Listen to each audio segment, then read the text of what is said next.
एक फूला फूलेला का सीता दूसर बनारस दूसर बनारस हो।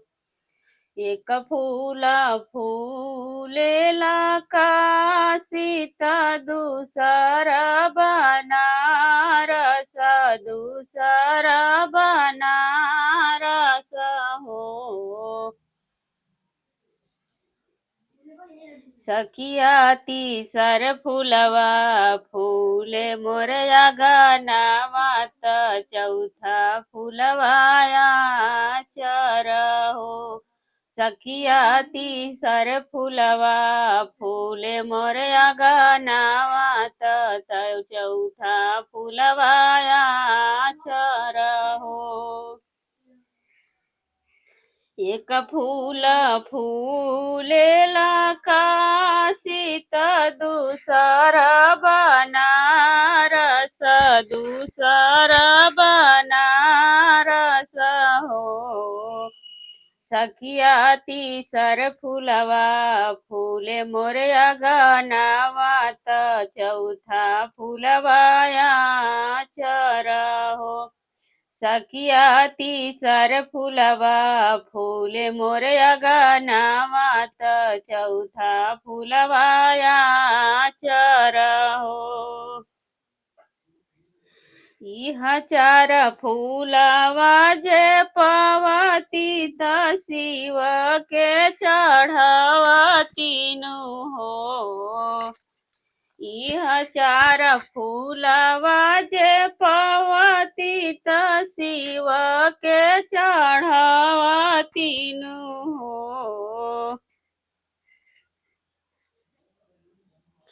सखिया निहुरा पैया लगती मंगना कुछ मंगतीनु हो। सखिया निहुरा पौआ लगती मंगना कुछ मंगतीनु हो। इह चार फूलवा जे पवती त शिव के चढ़वतीनु हो। सखिया निहुरी पैया लगती मंगना कुछ मंगतीनु हो। सखिया निहुरा पैया लगती मंगना कुछ मंगतीनु हो।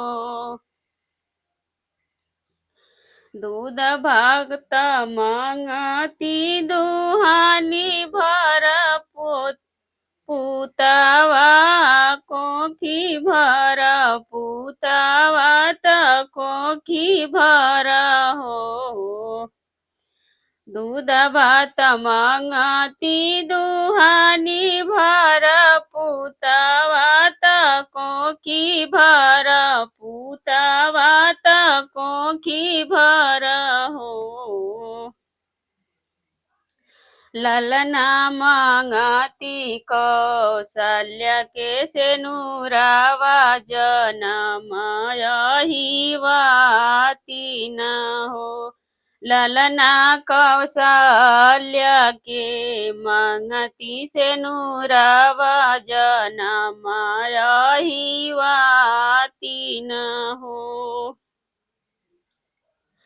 दूध भात मंगती दुहानी भर पुतवा कोखी भर पुतवा त कोखी भर हो।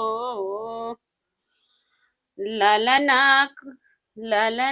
कौशल्या के मंगती सेनुरावा जनमयहिवाती जनमयहिवाती न हो। ललना यशोदा के ललना मंगती यशोदा के सेनुरावा जनमयहिवाती जनम अहिवाती न हो। ललना मांगतिया सोदा के से नूरावा जनम अहिवाती न जा नामाया हिवाती न हो। केहू जे देला बाबू के दूध भात केहू जे साग भात केहू जे साग भात हो।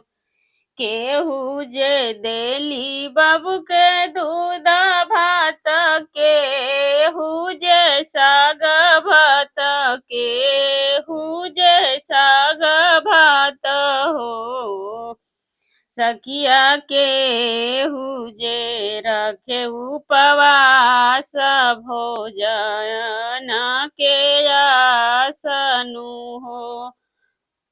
सखिया केहू जे रहे उपवास त भोजन के आसत भोजन के आसनु हो।